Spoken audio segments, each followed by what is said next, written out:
ভঙ্গুর শিক্ষা ব্যবস্থা নিয়ে কাজ করছে সরকার, এমনটা জানিয়েছেন শিক্ষামন্ত্রী ডক্টর এএনএম এহসানুল হক মিলন।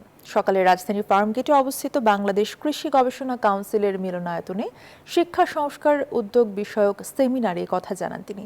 বলেন, গত ১৯ বছরে সবচেয়ে বেশি খারাপ ফলাফল হয়েছে, তবে পর্যাপ্ত শিক্ষক নেই জানিয়ে শিক্ষামন্ত্রী বলেন, এত সংকটের মধ্যেও শিক্ষার্থীরা ভালো রেজাল্ট করেছে। বিনা কারণে ৫ মাস বয়সী সরকারের বিরুদ্ধে আন্দোলন করে অস্বস্তি সৃষ্টি করা যাবে না বলে জানান শিক্ষামন্ত্রী।